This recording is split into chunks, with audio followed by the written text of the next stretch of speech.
포르투갈을 생각하면 아마 몇 가지 특정한 것들이 떠오를 거예요. 우리의 멋진 해변, 그리고 놀라운 해산물과 고기 요리도요. 사람들이 해산물에 대해 많이 이야기하긴 하지만 비틀은 세상 최고예요. 여러분은 아마도 포르투갈이 굉장히 통합된 나라라고도 생각할 거예요. 지리적으로 보면 국경은 13세기 이후로 거의 변하지 않았거든요.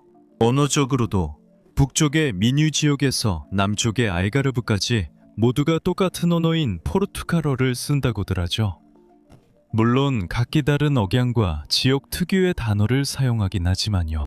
수십 년 동안 정치학자들과 역사학자들은 포르투갈을 완벽한 국민국가의 교과서적인 예로 꼽아왔습니다.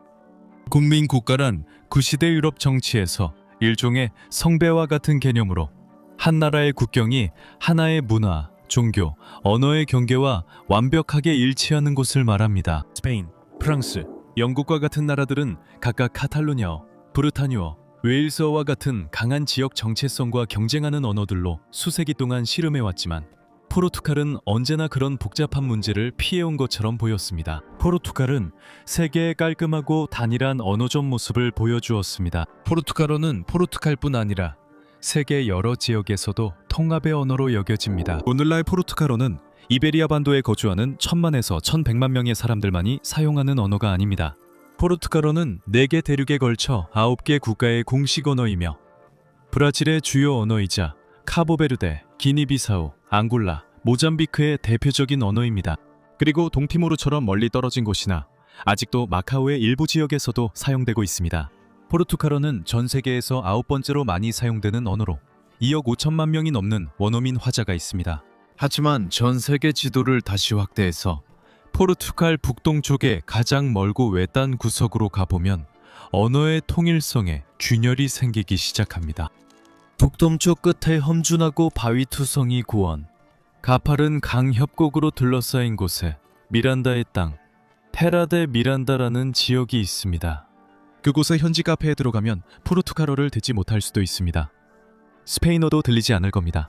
그곳에서는 이 지역 밖의 대부분 사람들, 심지어 포르투갈 국민들조차 존재조차 모르는 완전히 독특하고 고대적이며 매우 음악적인 언어로 사람들이 대화하는 소리를 듣게 될 것입니다.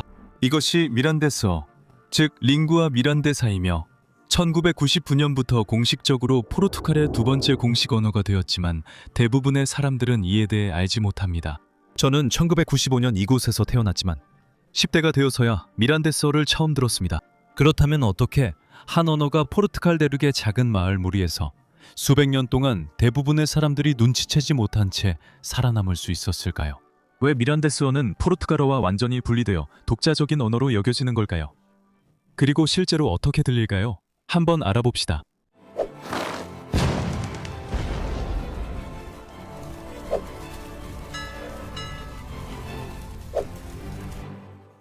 포르투갈 지도를 보면 미란다 도도우루시는 스페인 쪽으로 바로 밀려 들어간 작은 땅 조각처럼 보입니다. 이곳은 더 넓은 트라스오스 몬테스 지방의 일부로 이 이름은 문자 그대로 산 너머라는 뜻입니다. 이 이름은 정말 정확합니다. 포르투갈 역사 대부분 동안 이곳은 접근하기가 매우 정말로 어려웠습니다. 이곳은 거대한 산맥들에 의해 포르투갈의 다른 지역과 단절되어 있었고 도우루강의 깊은 협곡들로 인해 스페인과도 분리되어 있었습니다. 이러한 극심한 지리적 고립 때문에 테라 드 미란다는 의도치 않게 과거가 그대로 남은 곳이 되었습니다. 외부 세계는 변했습니다. 대국과 왕국들이 흥망성쇠를 거듭했습니다. 포르투갈과 스페인 내부의 정치 체제도 바뀌었습니다. 그러니까 스페인은 통일되었죠. 현대 국가들이 국경을 그었지만 이 계곡 안에 사는 사람들은 예전과 똑같이 살아가고 일하고 대화했습니다. 수세기 동안 미란데스어는 오로지 구어로만 사용되는 언어였습니다. 교과서에조차 기록되지 않았죠. 전부나 왕실의 칙령에도 사용되지 않았고 학교에서도 가르쳐지지 않았습니다. 19세기 포르투갈의 유명한 언어학자 조제레이탕 바스콘셀루스가 말했듯이 그것은 미란데스인들 사이에서 농장과 일, 가정, 그리고 사랑의 언어였습니다. 이 언어는 전적으로 이 시골 농부들과 목동들의 사적인 삶에 속해 있었기 때문에 리스본의 중앙정부는 대부분 이를 무시했습니다. 이 언어는 소규모여서 국가 통합에 위협이 되지 않는 그저 그곳 사람들만 쓰는 투박한 시골 방언으로 여겨졌습니다. 그들은 아마도 이 언어를 북부, 남부 또는 아조레스나 마데이라 제도에서 볼 수 있는 독특한 단어가 섞인 또 다른 지역 억양 정도로만 여겼을 것입니다. 1884년에야 바스콘셀루스가 실제로 그 지역을 방문했습니다. 그는 이것이 단순히 잘못된 포르투갈어가 아니라 완전히 독립적인 언어 체계라는 것을 깨달았고, 플로르드 미란데스의 꽃라는 언어에 관한 최초의 책을 출판했습니다. 그럼에도 불구하고 그것은 여전히 지역에만 알려진 채로 남아 있었습니다. 이 시기 동안 포르투갈은 왕정 체제를 유지하며 스스로를 개혁하려고 했었고, 결국 공화국으로 무너졌으며 제1차 세계대전에 참전했고, 이후 정권이 군사 독재와 권위주의적 파시스트 독재로 변화했습니다. 나라의 외진 구석에 있는 지역 언어는 누구에게도 큰 관심사가 아니었습니다. 하지만 그 독재 정권이 나라 전체를 완전히 장악하게 되자 비로소 이 문제가 주목받기 시작했습니다. 그러나 그 이유는 그리 좋은 것이 아니었습니다. 안토니오 드 올리베이라 살라자르의 독재 정권 아래 20세기 대부분 동안 포르투갈을 지배했던 그 시기에 1940년대 중반쯤 국가의 태도는 다소 공격적이고 계산된 탄압이었습니다. 살라자르 정권은 우마소 나상, 우마소 링과, 즉 하나의 나라, 하나의 언어라는 민족주의 구호를 비롯한 여러 가지의 정권의 정체성을 세웠습니다. 국가 통합에 대한 위협으로 모든 지역적 차이를 봤습니다. 미란데스어는 더 이상 무시되는 언어가 아니었습니다. 공공 영역에서 적극적으로 범죄시되고 수치스럽게 여겨졌습니다. 아이들이 모국어를 사용하면 학교에서 신체적으로 처벌받았고, 국가 선조는 그 언어를 가난한 사람들의 무식하고 무지한 방언으로 낙인 찍으며 현대사회에 진입하는 데 방해가 된다고 주장했습니다. 이러한 조직적인 수치심 유발은 상당한 심리적 피해를 남겼습니다. 이로 인해 여러 세대의 부모들은 자녀들이 가난과 소외의 삶을 살게 될까 두려워 자녀들에게 미란데스어로 말하는 것을 일부러 그만두게 되었습니다. 바스콘셀루스의 발견 이후 포르투갈 정부가 마침내 나서기까지는 100년이 넘는 오랜 세월 동안의 운동이 필요했습니다. 그리고 민주주의가 회복된 지 25년이 지난 1999년 1월에서야 포르투갈 의회는 미란데스어를 공식적으로 인정하고 이 지역의 지역 사안에 대해 공동 공용어 지위를 부여하는 법을 통과시켰으며, 이를 포르투갈의 공식 언어로 간주했습니다. 갑자기 완벽한 단일 언어 국가라고 여겨졌던 나라가 또 다른 언어가 존재한다는 사실을 인정해야만 했습니다.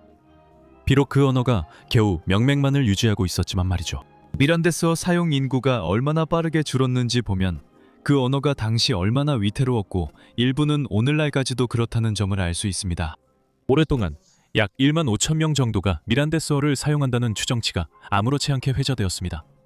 그중 약 1만 명은 미란다의 시골 마을에 살고 있었고, 나머지 5천 명은 리스본이나 해외와 같은 곳에 이주해 살고 있었습니다. 하지만 최근 자료는 더 암울한 현실을 보여줬습니다. 스페인의 비고 대학교에서 실시한 주요 사회 언어학 연구에 따르면 이제 미란데스어를 조금이라도 구사할 수 있는 사람은 약 3,500명에 불과하며, 실제로 일상 언어로 사용하는 사람은 겨우 1,000명에서 1,500명 정도라고 밝혀졌습니다. 이러한 붕괴는 우연히 일어난 일이 아닙니다. 20세기 중반 이 언어는 잔인한 이중 공격에 직면했습니다. 대규모 이주와 국가가 주도한 동화 정책이었습니다. 1950년대와 60년대 동안 수천 명의 젊은 미란데스인들이 리스본이나 프랑스, 룩셈부르크, 스위스, 독일과 같은 더 부유한 유럽 국가에서 일자리를 찾기 위해 마을을 떠났습니다. 한번 고향을 떠나고 나면 그들은 언어 사용을 멈췄습니다. 한편 마을에서는 외부 세계가 마침내 지리적 장벽을 뚫고 들어왔습니다.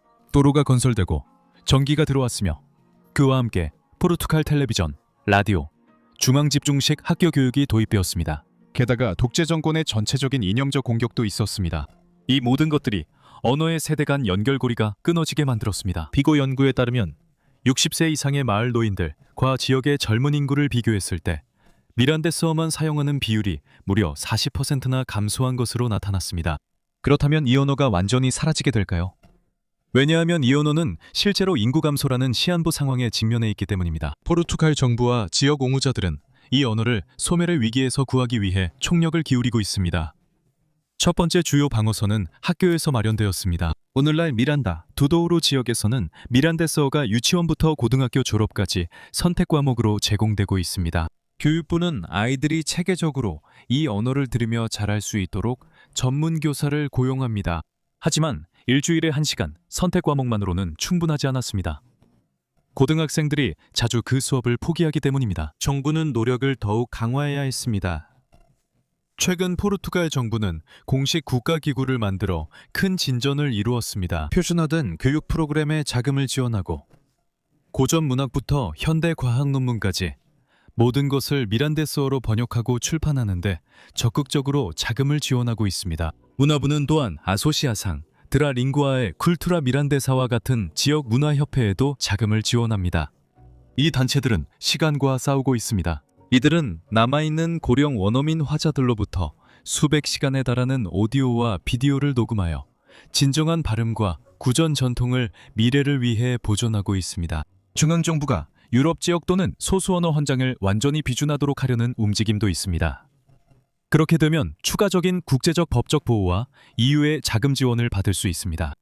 하지만 이 언어는 어디에서 유래했을까요? 그걸 이해하려면 포르투갈과 스페인이 깔끔하게 분리된 나라라는 사실을 잊고 중세 이베리아 반도의 혼란스러운 상황을 되돌아봐야 합니다.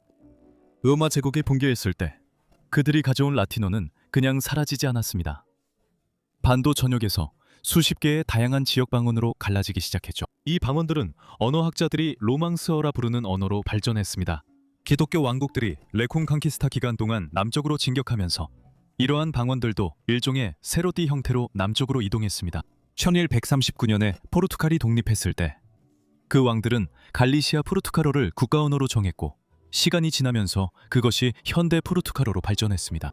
하지만 왕국의 경계가 항상 사람들이 실제로 말하는 방식의 경계와 일치하는 것은 아닙니다. 미란다 두도르 지역은 원래 포르투갈이 아니라 레온 왕국에 속해 있었습니다. 국경이 정해지고 미란다가 포르투갈 영토가 되었을 때 그 지역 사람들은 모국어를 계속 사용했습니다. 그들은 바로 포르투갈어를 쓰지 않고 자신들만의 아스투르 레오네스어 분파를 계속 사용했습니다. 즉, 미란데스어는 포르투갈어의 방언이 아닙니다. 또한 스페인어의 방언도 아닙니다. 이것은 완전히 별개의 중세 언어 계통이 포르투갈에 남긴 유일한 생존 갈래입니다. 아스투리아어와 레오네세어 같은 자매 언어들이 스페인 국경 너머에서 여전히 존재하는 반면 미란데스어는 700년이 넘는 시간 동안 그들과 완전히 고립된 채로 발전해왔습니다. 미란데스어는 포르투갈어로부터 많은 어휘와 영향을 흡수했지만 그 구조적 DNA는 여전히 고대 레오네세 뿌리에 충실하게 남아있습니다. 역사와 기원을 보면 미드인디스는 어떤 소리일까요? 로망스어를 모르면 미드인디스도 다른 로망스어처럼 들릴 수 있습니다. 하지만 포르투갈어나 스페인어를 할 줄 안다면 미란데스어를 듣는 것은 매우 이상하게 느껴집니다. 이상하게도 익숙하게 들리거든요. 세 번째나 네 번째 단어마다 알아들을 수 있습니다. 리듬은 익숙한데 문법이나 특정 모음 변화 때문에 계속 혼란스럽게 느껴집니다. 포르투갈어 사용자는 미란데스어가 매우 오래된 언어처럼 마치 13세기 중세시를 듣는 느낌으로 들린다고 합니다. 미란데스어는 포르투갈어가 버린 옛 소리를 지니고 있습니다. 동시에 미란데스어는 아주 독특한 음성적 질감을 가지고 있습니다. 미란데스어를 들으면 가장 먼저 느끼는 것 중 하나가 부드러운 쉬 소리가 풍부하다는 점입니다. 미란데스어는 영어 단어 처치에 나오는 SH, CH 소리와 L 소리를 아주 좋아합니다. 이것이 어떻게 작동하는지 구체적인 예를 통해 살펴봅시다. 여기 조제 레이탕 바스콘셀로스가 언어에 헌정한 시의 첫 번째 연이 있습니다. 이 시는 현대 미란데스어 철자로 쓰였으며 이어서 현대 포르투갈어와 현대 스페인어로 어떻게 보이는지도 보여드리겠습니다. 저도 최대한 이 시를 발음해보려고 하겠지만 제가 포르투갈어식으로 읽어서 틀릴 수도 있다는 점을 참고해주세요. 미란데스어로는 캠디리아 케 엔트레 오스마토스 에리사도스 아세 엔코스타스 이오스 히우스 데스타테아 비비아 코모 오사르가수다세아 우마 링구아드 손스타웅 바리아도스 입니다. 포르투갈어로는 캠디리아 케 엔트레 오스마토스 에리사도스 아세 엔코스타스 이오스 히우스 데스타테아 비비아 코모 오사르가수다세아 우마 링구아드 손스타웅 바리아도스입니다. 스페인어로는 완전히 다른 문장이 될 것입니다. 이 문장들을 자세히 보면 미란데스어가 이웃 언어들과 얼마나 흥미롭게 섞여 있는지 알 수 있습니다. 가장 첫 번째 단어인 누구를 보세요. 포르투갈어로는 캠, 스페인어로는 키엔입니다. 미란데스어는 스페인어와 같은 키엔을 사용합니다. 하지만 언어라는 단어를 한번 보세요. 스페인어는 랭구아, 포르투갈어는 링구아, 미란데스어는 이엔구아를 사용합니다. 그 처음의 엘렐은 미란데스어의 대표적인 특징으로 스페인어와 포르투갈어는 단어를 아주 단순한 강한 L로 시작합니다. 또 다른 큰 차이점은 정관사의 사용 방식입니다. D에 해당하는 단어에서 포르투갈어는 성별에 따라 오나 A를 사용하고 스페인어는 L이나 라를 사용합니다. 미란데스어는 완전히 독특하게 리나 라를 사용합니다. 미란데스어가 포르투갈어와 스페인어 사이에서 어떻게 독특한 위치를 차지하는지 제대로 알아보려면 직접적인 어휘 비교를 살펴볼 수 있습니다. 제가 5개의 단어를 골랐고 영어, 포르투갈어, 스페인어, 그리고 미란데스어로 각각 말해볼 테니 여러분이 그 차이를 느껴보실 수 있을 겁니다. 예를 들어 거리라는 단어는 포르투갈어로는 루아, 스페인어로는 카제, 하지만 미란데스어로는 루가입니다. 눈은 포르투갈어와 미란데스어로 올로, 스페인어로 오조입니다. 물은 포르투갈어로 아과, 스페인어로도 아과이지만 미란데스어에서는 아과로 바뀝니다. 마라다는 포르투갈어로 파랄, 스페인어로 하블랄, 그리고 미란데스어에서는 이 경우 포르투갈어와 같아서 파랄입니다. 오늘은 포르투갈어로 오제, 스페인어로 오이, 미란데스어로 이제입니다. 어떤 경우엔 포르투갈어와 비슷하거나 같고 또 어떤 경우엔 스페인어와 가깝거나 두 언어가 섞여 있거나 완전히 독특하기도 합니다. 미란데스어의 역사는 포르투갈의 균질한 국민 국가라는 신화를 어느 정도 뒤흔듭니다. 그리고 그 결과 다른 어떤 나라에서도 포르투갈처럼 오래되고 안정적이며 문화적으로, 종교적으로, 언어적으로 지배적인 국가에서도 역사를 완전히 단순화할 수는 없다는 것을 증명합니다. 그리고 이런 작은 차이점들은 항상 존재할 것입니다.